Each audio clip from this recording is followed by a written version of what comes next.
Hello, everyone, and welcome to our Sustainable Activism webinar. My name is Lisa Levinson, and I work with In Defense of Animals to manage our Sustainable Activism campaign, which offers emotional and spiritual tools for animal activists. One of the things that we do each month is we offer resources via webinar, and today we're going to have the honor of hearing about veganic agriculture and how this can really help with climate change and try to repair our earth. So it's really a pleasure to welcome all of you today. Thank you so much for joining us. And without any further ado, I'm going to share a little bit about our featured speaker today, Miles Lewis.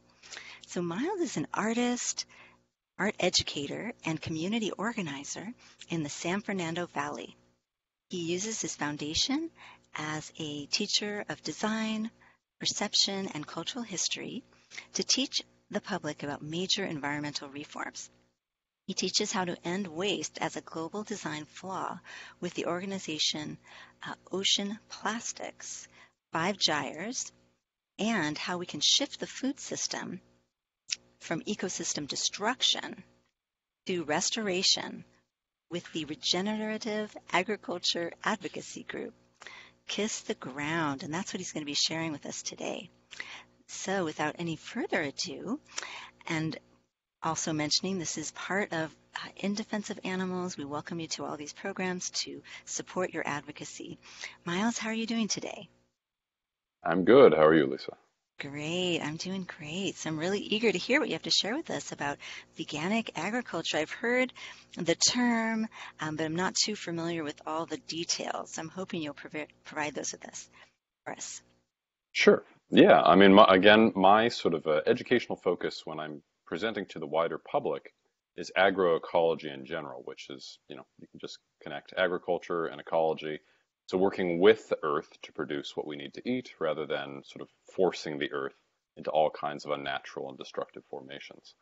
So I hadn't known that much about veganics myself, and I thought, in my association with you, in my interest in animal rights and the defense of animals, I started doing more research on it so that I could connect that to this larger global movement that we're seeing, so that people who have animals and the defense of animals as their focus are able to join this movement in a way that really helps to accelerate it. Wonderful. Well, thank you for sharing that as our intro to get started, and I think I'll let you take it away.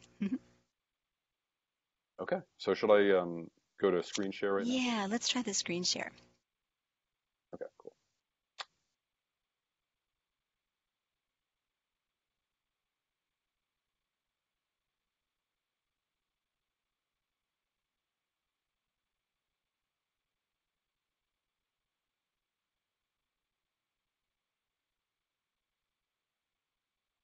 Wait, I It was should it be was able to share going. mine. Yeah, it was started. It It was working? Okay, Yes, it was. So you just have to give it a so just little go bit of to, time. Yeah, there you go. okay. So is that showing the presentation? It's showing your screen, where it Right. says click here to switch to screen share. Oh, there we go, Safari. Wonderful. Now we're Now is it up? seeing it is, and you can adjust it so we're seeing the full presentation. I think it's coming. Here it is. Perfect. Got it? Okay, great. Yes. All right, so here you go. Veganic agriculture. So pushing for food systems that honor and promote earth, animal, farmer, and consumer.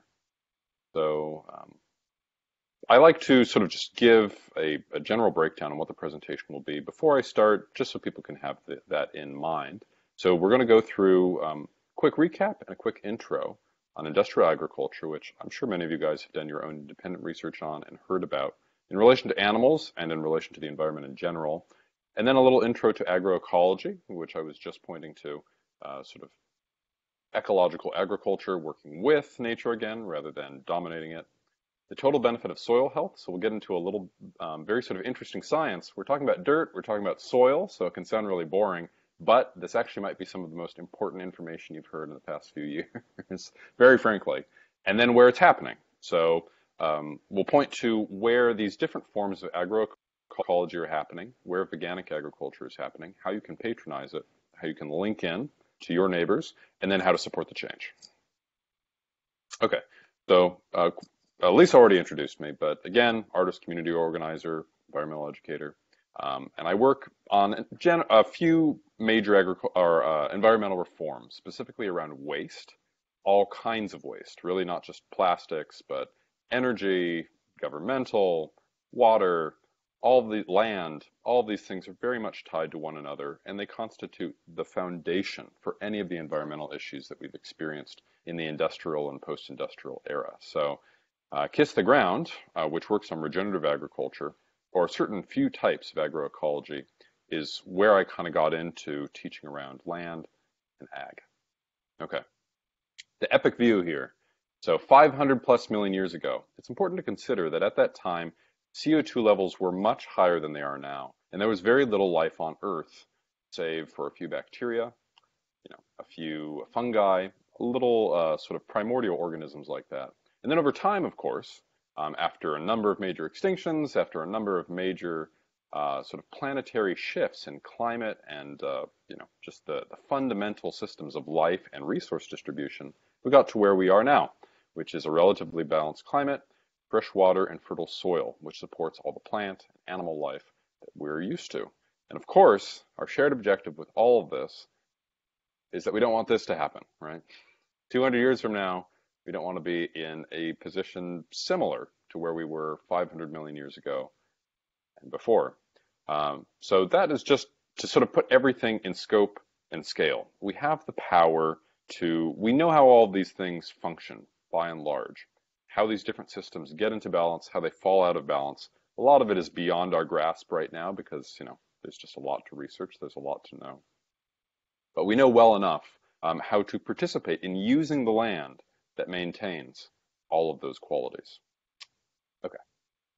So just going to point out a few problems with conventional industrial farming in general and in relation to animals specifically.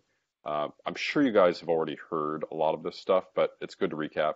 So first, the top left picture, how we affect the oceans through animal waste runoff, right? So major dead zones in large parts of the ocean bordering large land masses. This here is the Gulf of Mexico. So it's important to remember that any kind of ag that we're doing, not any kind, but most forms of conventional agriculture and many forms of organic agriculture can have huge secondary impacts, right? Whether they're growing the plants that you're eating or growing the animals that the majority of the population are eating, we're getting these effects in the oceans and in waterways. Second, of course, is there's a huge amount of petroleum input that goes both into conventional farming and into organic. So that's just a pump jack, of course. And the transportation of food stock, food goods all around the world has a huge impact. That third picture is, of course, slash and burn agriculture, which you see in major tropical zones. And it's actually not a completely recent development of industrial agriculture.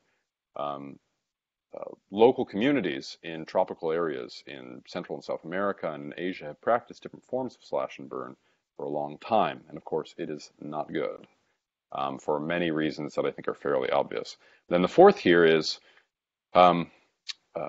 all the food that is produced through incentive and subsidy for big monoculture agriculture, right? All the soy and corn and wheat-based products, all these sort of cheap meat and dairy products, how bad they are for us and how bad so much processed food has been proven to be, and how bad it is for the land. And of course, fifth here, extraordinary animal cruelty, which most of you are very familiar with, looking at in conventional industrial farming, but organic as well. It's almost impossible to avoid some kind of, very obvious cruelty in the way that we would traditionally define it in animal welfare. The sixth here is huge tracts of land are used for animal feed stock, as you well know, or as I imagine many of you well know. And we could greatly reduce the amount of land that we're using for agriculture and use what we have far more effectively. And then the seventh here is pesticides. We hear more and more about their effect on pollinators, on bees, how they affect us as they're transmitted through the fruits and vegetables that we eat, as well as through the animals that a majority of the population eats. animals and dairy. But also, it's important to consider that there are both organic and conventional pesticides, and the relative health impacts of one or the other can be difficult to say. So organic is not always the way, and that's part of why I'm presenting this. That it's really about a shift from organic and conventional, which are both kind of degenerative practices, the way that they're done by and large, to something that actually rebuilds our ecology. So what the difference looks like is this, and we'll go into how this functions through veganic agriculture, how it functions through regenerative, as well as just soil maintenance. But on the top left, fixing what we're doing with water supplies.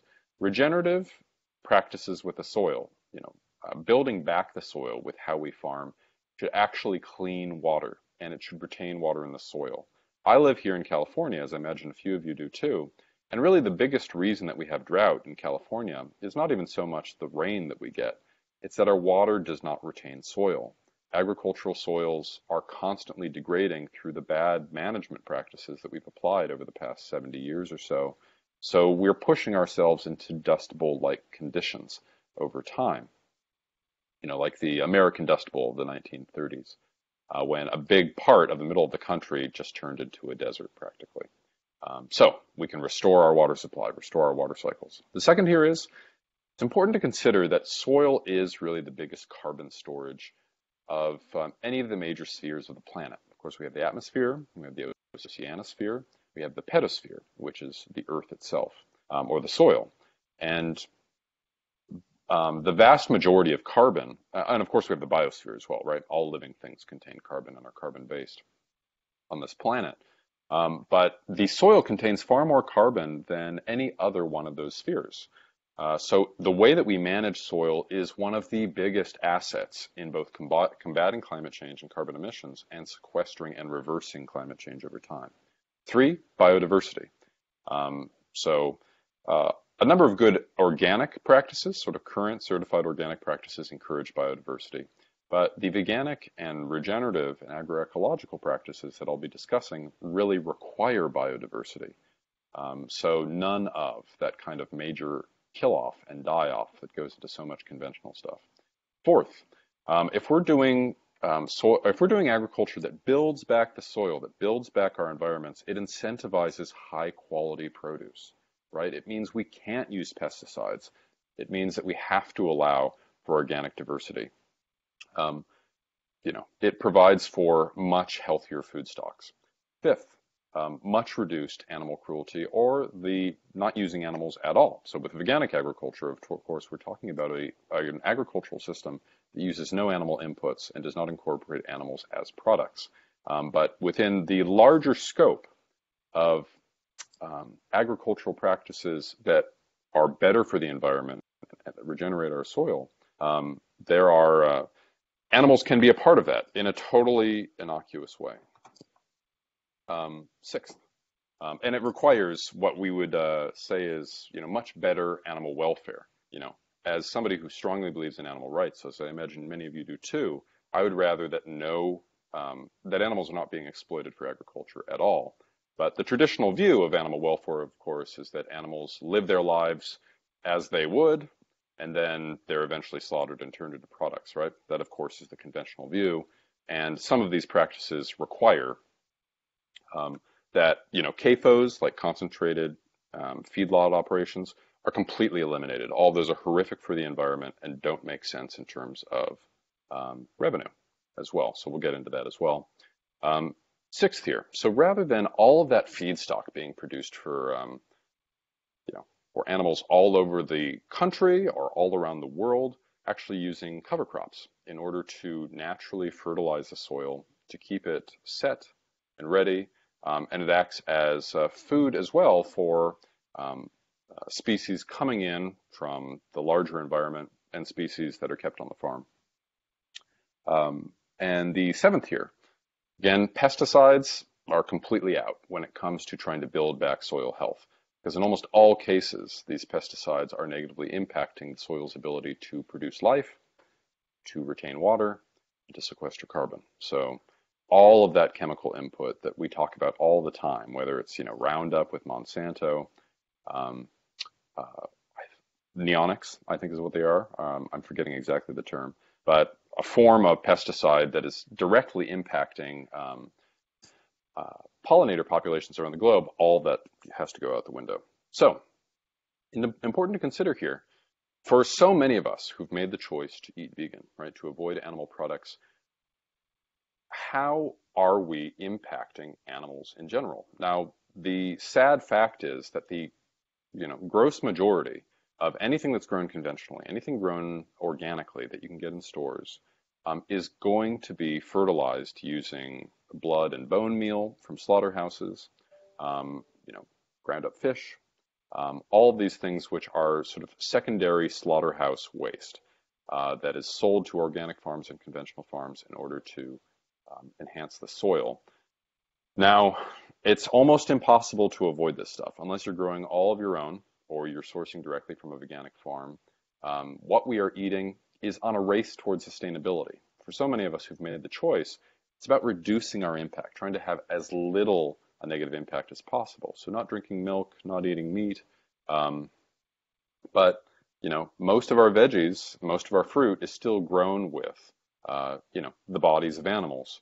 So we have to move beyond that, both because of what we want to accomplish as animal rights warriors, but also it is such a great incentive to get us into a way of working and growing food that is better on all accounts. So organic doesn't end up being the solution here. What we're really talking about is shifting from a sustainability mindset, trying to affect as little damage as possible, to a regenerative mindset, where how we are eating, how we are growing food is actually improving the environment in measurable ways, especially from a degraded environment that we produced in the first place. So I want you guys to keep that in mind, that we'll talk a bit about this a little bit later on, but we're talking about kind of shifting to a regenitarian diet, which is sort of a cute term, and I've seen it shared around a bit within these circles. But moving from a place of trying to reduce our harm as much as possible to a place where how we consume, how we produce, actually has a net positive effect. Okay, so our next slide. There we go. So this is a veganic farm. Famously one of the first of its size in Oxfordshire in the UK, run by Ian Tolhurst, a Tolhurst Organic Farm. It is stock-free. So stock-free is a term that the British use, and I imagine some other countries do, to mean veganic, that no livestock is used. And so just to describe some of the practices that characterize veganic farming, of course, this is a beautiful place that you might want to walk through. First off, cover cropping and green manure, right? So actually fixing nutrients and nitrogen into the soil using plant cover crops rather than bringing in huge, inputs of dead bodies and cow manure and stuff like that, poop, into the fields, and then doing it through growing your crops through very smart rotational sort of production schedules. So over like a 7, 8, 9, 10-year span. And this video, a video of a visit to Tolhurst Farm, which is really great. It's really informative. Lisa's actually included in the chat box, so you can check it out, called Growing Green with Tolhurst, I think. It shows you how he manages to grow all these different crops by very smartly rotating them according to soil fertility and keeping it all there. So they save a huge amount of money because they're not importing all of this stuff. So it's much better in terms of transportation emissions, CO2 and all, but also no animals are hurt.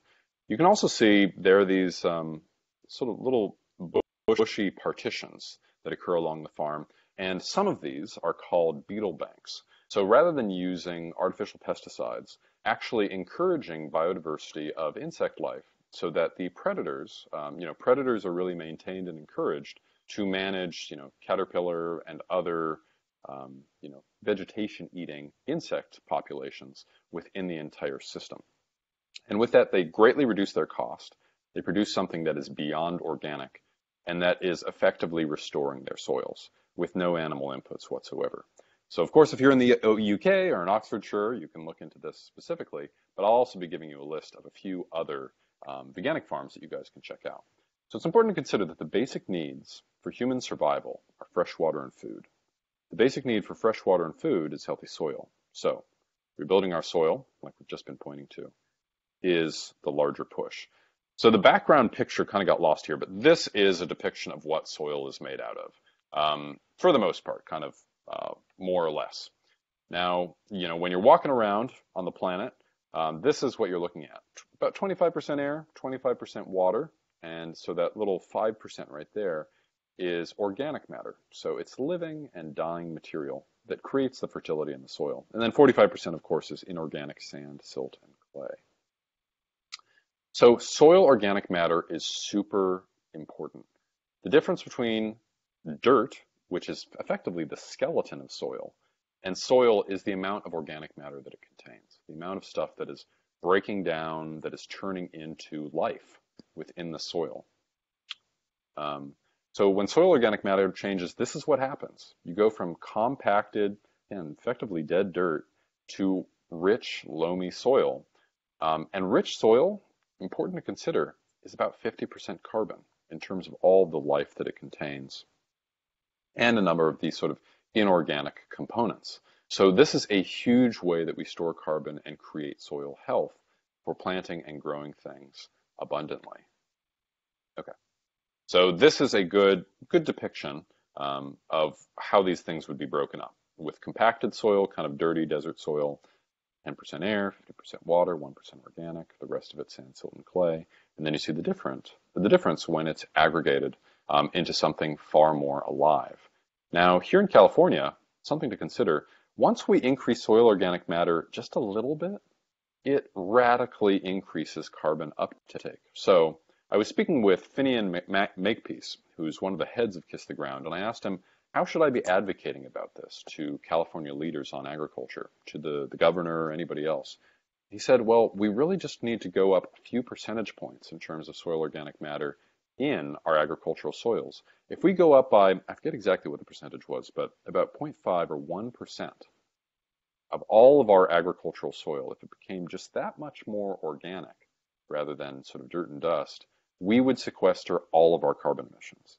It is a huge amount that we maintain in our soils. And compared to the amount that we throw out there just by burning, this is one of the leading ways of returning carbon to the planet so that it's not affecting us through the atmosphere. So here is a little breakdown on where carbon is kept by and large. So we've removed about 136 billion tons of carbon from the soil since the Industrial Revolution, okay? But there's still a huge amount left in there, and there's a lot that we could put back in, all right? So I want you guys to keep that in mind as a big picture that we're functioning with. We very rarely talk about the soil as a part of the carbon cycle. We just talk about taking oil and gas out of the ground, burning it, turning it into an atmospheric pollutant, but it's much more complicated than that. Carbon is not the enemy, right? We're made out of carbon. Every living thing is carbon-based, right? Everybody here has grown up with that idea, often in sci-fi movies and stuff like that. But we are carbon-based, right? So carbon is not in itself a bad thing, of course. It's how we manage it. It's about where it's distributed. So we need to become carbon farmers. In the same way that we want to become regenitarians, we want to become carbon farmers, actually keeping carbon, invested in what we're producing. So yeah, all of you guys know, this kind of looks like a Muppet, right? All of you guys know that plants inhale CO2 and they produce oxygen. So starting there, here are a few little diagrams just to give you, a basic scientific, picturesque sense of what's happening with carbon and soil health. So when we have cover crops like this, we are investing carbon into the ground. As you can see here on the right, once it's covered, it easily throws that carbon back up into the air. With all that exposure, carbon oxidizes. It becomes CO2. Now, all of us also know that plants have roots, right? And those roots are sucking up water, they're sucking up different kinds of nutrients and perhaps depositing them back into the ground. But really, where the magic happens in terms of sequestering carbon in the soil and also creating general soil health and even the communication between plants, because plants do communicate with one another. They have a kind of consciousness that is better and better proven by plant science and biology. But these mycorrhizal fungi, right? So the root systems of these fungi are actually acting symbiotically with the plant to pull nutrients back into the ground and create these carbon sinks, as well as pushing nutrients back into the plants. The way that we practice agriculture conventionally, we eliminate this very natural and very necessary relationship between fungi and plants. We effectively turn the ground into dirt, and then we pump it full of all this chemistry, which maintains the plants, but kills off this natural function of the fungi. All right, here's some other just basic ways that that elements, chemicals that are basic to the environment that we're all interacting with, work within an environment without cover and one that is open. A lot of people in this movement like to talk about how the Earth is, or Mother Earth, is very modest, right? She likes to be covered.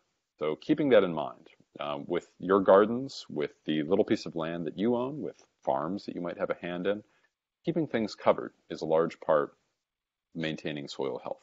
So all these are just a few slides to give you a sense of what happens when we have coverage and open ground, right? So those huge, so for anybody in the United States and anybody beyond, those huge floods that we saw in the middle of the country, they had so much to do with degraded farmland, where just a little bit of water immediately becomes a flood. Whereas if the quickly and turn it into a natural well for anything that we're doing agriculturally.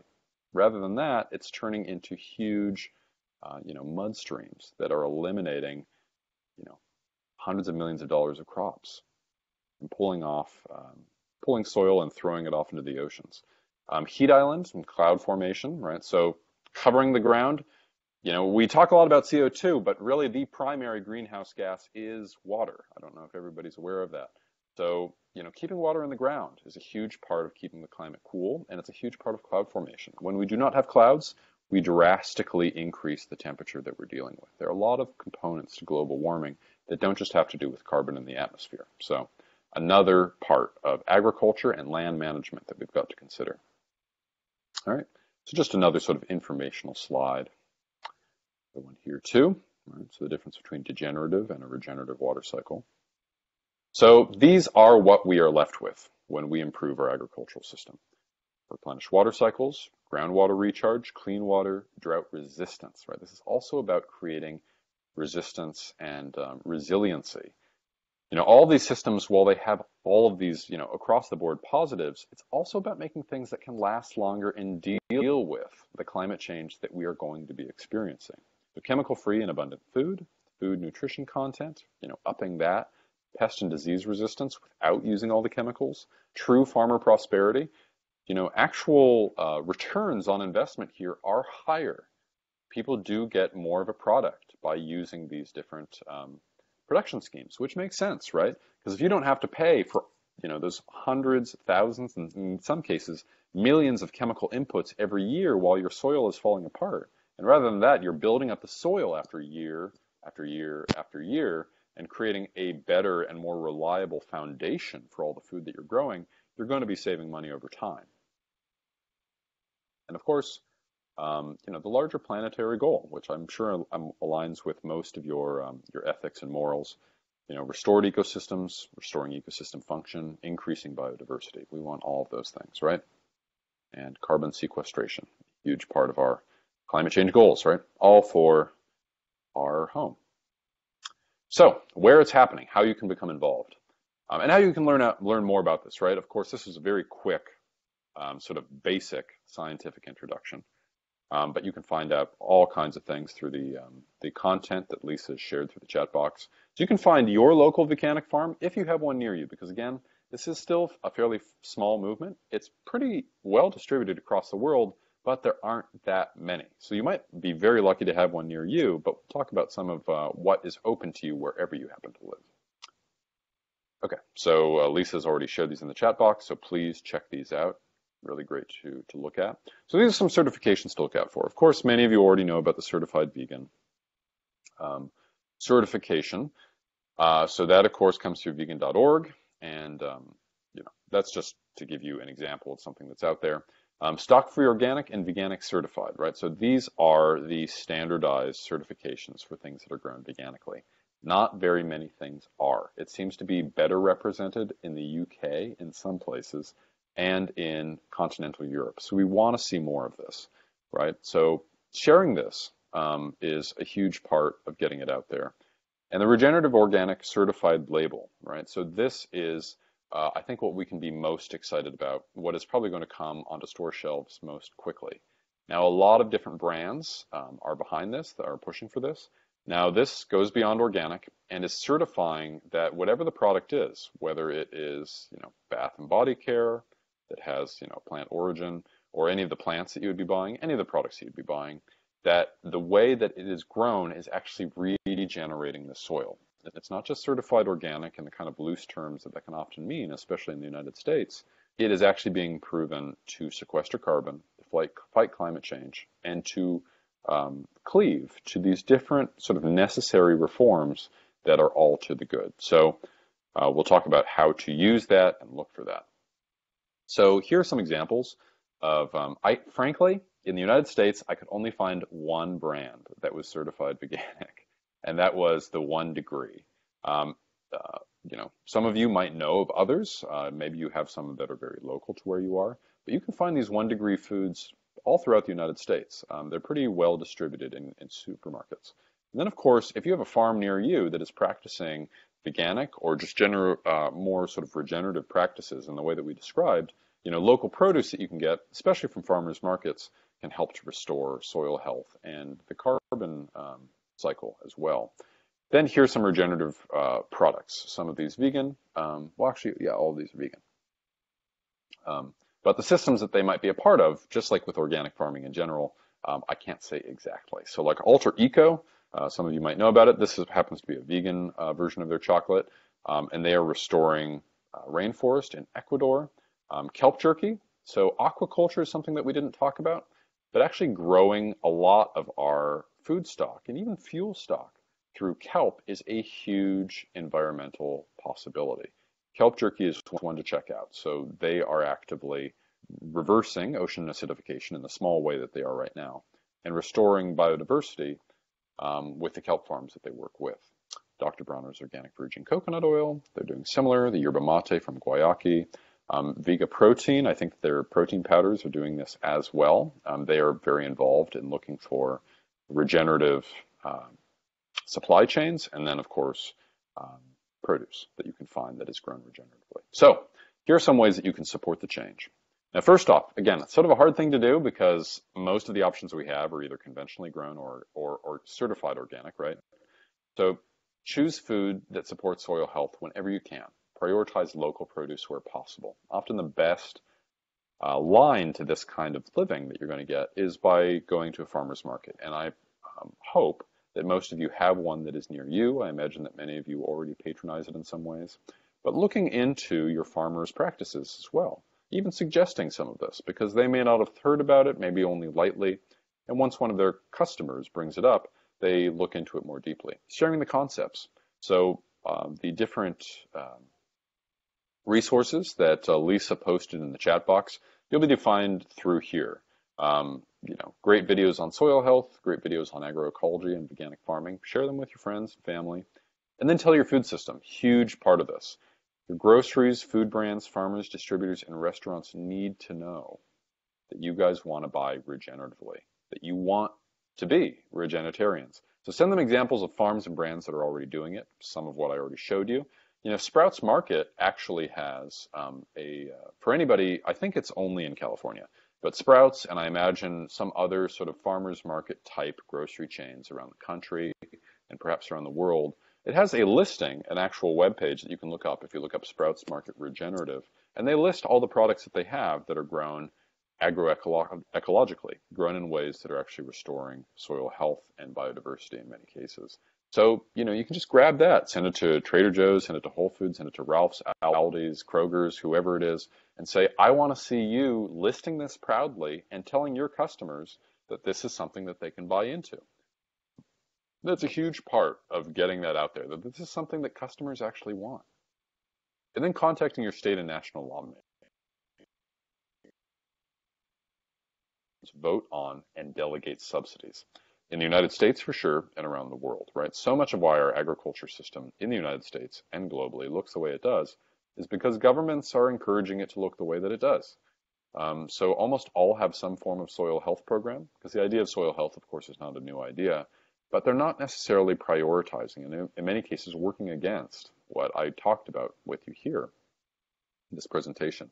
So sending a letter to whoever your representative is, your lawmaker, your governor, your president, your agricultural officials, explaining what you want to see, and how you want to share it with people as a change that the government is making. Getting it on the ballot in places too. Voting for regeneration. So, voting for politicians who prioritize environmental reform, voting for politicians who understand that agriculture is a part of the solution and are willing to work on that. That is huge. It's really, really important. I mean, we see it in Brazil, right? I'm sure many of you are aware of the forest fires there that are set by cattle ranchers and others in order to burn down parts of the forest in order to turn it into monocultural land for cattle, for soy, etc. So, it's worth checking out. There's this one major agricultural farm initiative. It's called Rizoma, Rizoma, and they're working on really trying to change the game out there to get everybody, whether they're cattle ranchers, soy farmers, any other kind of crop that's being grown out there, to work within a regenerative, non-deforesting model that produces higher yields and that has a positive net environmental effect. We want to make sure that politicians who are running for office are aware of these references, are pushing for them, because food is basic to all of our lives, right? Major governmental policies based on food and is geared towards food. So we've got to make sure that politicians take it up and that we vote for it. Last point, and I say this as somebody who works with a number of different environmental organizations, not all of which are vegan, not all of which are especially concerned with animal rights or animal liberation, but I've come to the conclusion, at least for myself, and it might be different for you too, we really have to work together on these things, right? The change is necessary and urgent when it comes to global health, climate change, environmental degradation. The whole transition requires massive improvements in traditional animal welfare.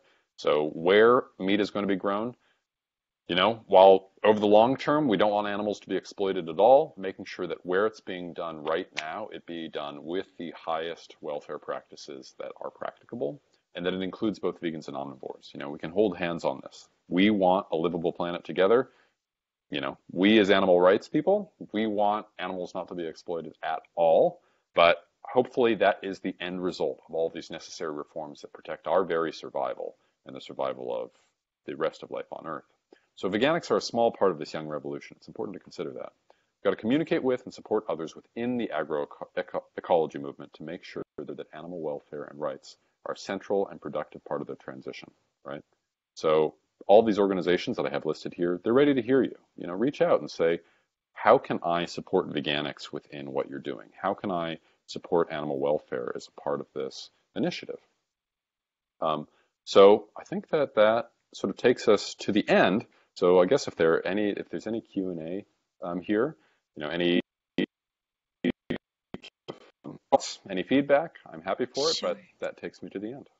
Great. Well, thank you so much, Miles. This was very informative, and I really appreciate your perspective. We do have some people in the webinar with us. I want to encourage those people who are here, if you'd like to, you can either press, if you're with us by phone, you can press *4 to unmute your microphone on the phone. If you're with us on the computer, you can unmute, use the little icons to unmute yourself and ask a question. You can type it in the chat box. Also, you can show us your lovely face if you'd like to unmute your video webcam. So those are all the ways to ask questions, and just wondering if anyone has any. We also, if you're joining us from another live feed, you're welcome to ask the question in the feed itself, and I'll double check to see if anyone has questions there. So I'd like to thank everybody for joining us. This is really helpful information. It's something we can go back to our communities, vegan and non-vegan, to share more about this regenerative agriculture that helps to nurture our soils. This is exciting. Yeah, Yeah, well, one of the difficulties I had here is there's a lot of science, of course, that goes into the soil, into, how best to maintain and encourage plant life. So for any of you who are a little bit nerdier about this stuff, really want to go in deep, I hope that you have the ability through what Lisa shared, and of course you can do your own independent research. But yeah, I mean, there are a lot of different interventions you can become involved in. And for any of you who are a little more technically minded, I think that there are really significant opportunities too. Yeah, so I have a question, Miles. I mean, when you talk about this, I know you do this as part of your educational work for Kiss the Ground. Do people in the Hmm. audience have certain questions that you're pretty familiar with, maybe the common questions? Do some common questions. Hmm. Are they wondering how to make the change or? Yeah. Hi, Lisa. Oh, yes, yes. Hi, is this Yep. Tessa? Oh. Hi, hi. Hi. Yeah, as you know, I'm from Australia, and actually, unfortunately, I sort of joined quite late. So I had some emergency with my animals. So I sort of seen the tail of your presentation, but I'm really, really, very impressed. And I learned from that end of your presentation already a lot. I was wondering if this is, first of all, I will have to, to look at the replay to go from the beginning, so I have whole picture. But my question is, do you have any connections with any organization like Kiss the Ground in Australia? Like because obviously this continent is really dying. Is dry. It's so prone to the climate change dramatical effects, and for me, it's being myself vegan. Even buying organic is not good enough. If you know what I mean. I don't want to have any even parts of animals, even the waste, to be involved with the food which I will eat. So yeah, I was just wondering how that veganic regeneration can. Do you know of anything like this in Australia? Because for me, it's just the first time ever, so I haven't heard about it at all. This is what I would encourage you to do. So go to Seed the Commons, right? So if you type that into your search browser, Seed the Commons is it's an aggregator of different information on veganic farming and different veganic farms. And you might be able to find, there's a little sort of locator in it, like find your local farm. And you may be able to find one near you in Australia. A second point about Australia is that within, the larger sort of regenerative agriculture, agroecology, advocacy, of course, there are systems that include animals. And I know that, that includes sort of rotational grazing with cattle and stuff like that. And I know that Australia is a huge cattle country. Right, and it just is. California is a huge cattle state. As the United States is a huge cattle area, as is Brazil, et cetera, et cetera. So the matter is that I'd say for me, being involved in this stuff, there are kind of 2 points of advocacy. There's one, supporting veganic agriculture where you are, if you can. And then I would say supporting regenerative agriculture generally, because it does typically mean, even though, I mean, I'm just speaking for myself, even though rotational grazing, these cattle operations are producing meat, they're producing dairy and stuff like that. All of that, as we're fighting for animal rights in general, can be done in a way that doesn't have that extraordinary sort of degrading effect that it has had in places like Australia, which is very prone to desertification, and in large parts of the U.S. as well. So you can fight for animal welfare, which a lot of us do. We try to get chickens out of cages and pigs out of cages and stuff like that. So we fight for those animal welfare reforms at the same time as we'd like there to be a system without the exploitation at all. I know that there's a significant and very active vegan community in Australia. So I would reach out to them on this. And if you find anything that you find on local veganics, I would definitely try to circulate that round, because you might be able to find that you're able to sort of start up a movement that didn't get as much that people are just not too aware of. I find that a lot of vegans are not very aware of the idea that agriculture can be done in this way, what that looks like, how it might be able to be done at scale. So those are the two recommendations that I would have. Yeah, thanks, Miles. Obviously, that's the sort of direction to go. And as you mentioned, Australia is just very prone to desertification. But unfortunately, we have a sort of government who is in the class of denying of any climate change actions. Let me quickly respond to that, Tessa, because definitely, like with the administration in the United States, there is a lot of climate denialism in Brazil and Australia, in the United States. But a good thing, or a great thing, about really trying to push agroecology here is that it gives us power as consumers.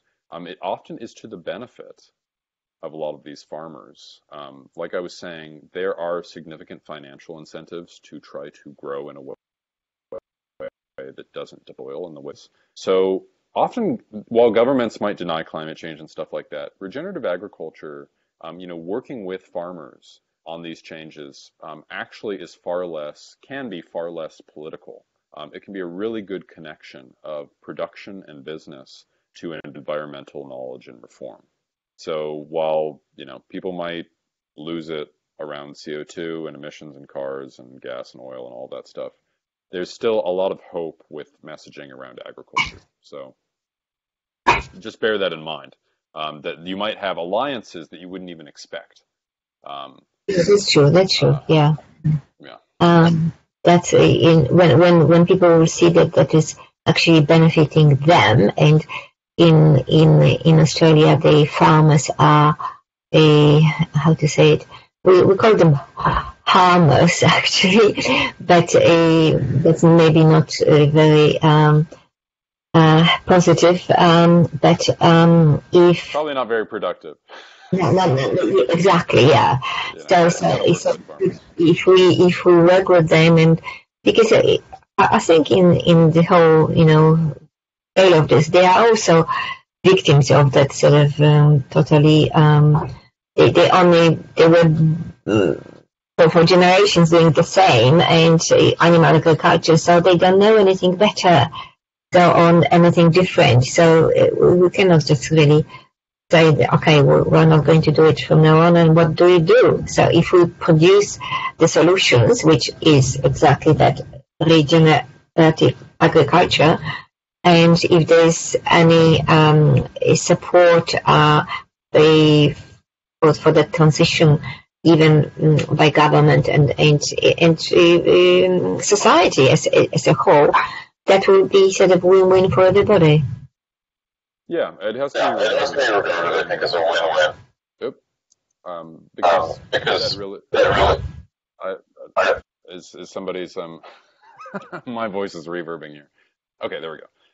Yeah, I think it has to be regarded as a win-win, and really, it's important always to punch up, right? The people that we've got to change, that we've got to fight. I mean, it's oil companies, it's all of these major petroleum businesses that have, not just built out a carbon-based economy like we have, also produced a lot of the fertilizers and inputs and different kinds of sort of radical, environmentally negative efficiencies that go into conventional agriculture. So the farmers, the ranchers, all of these people, they all have. Not everybody's going to share, our vegan sentiments. We're still a small, part of the population. We've got to work with people in order to preserve what we've got and regenerate what we've got. So, for instance, if all of these lands that have cattle on them in Australia right now, if all the cattle were just to disappear, the land would not necessarily regenerate like that, right? It would sort of stay in that state. Again, that sustainability idea. It would maintain in that state. It might sort of fall back. It might, recover a little bit, but there are environments around this world where we actually have to, it's not just about conservation, saving what's there and what is sort of maintaining itself, but these places that are radically degraded, like these grazing lands, we actually have to get back in there, and we have to regenerate them actively through how we practice agriculture. So we've got to work with the people who own the land. We've got to work with the people who are making a profit from it, who've been working on it for 150 years. We can't demonize these people.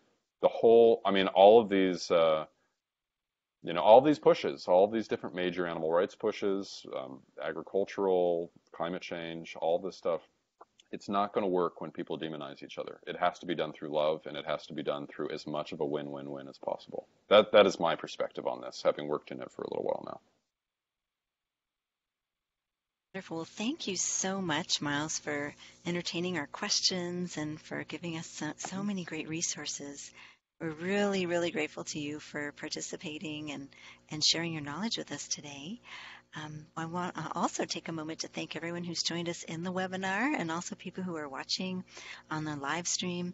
And we encourage you to join our webinars. We offer different topics each month, and we hope that you'll join us another time. You can find all of our events on the In Defense of Animals events page, which is idausa.org/events. And we hope that you'll tune in for our next one.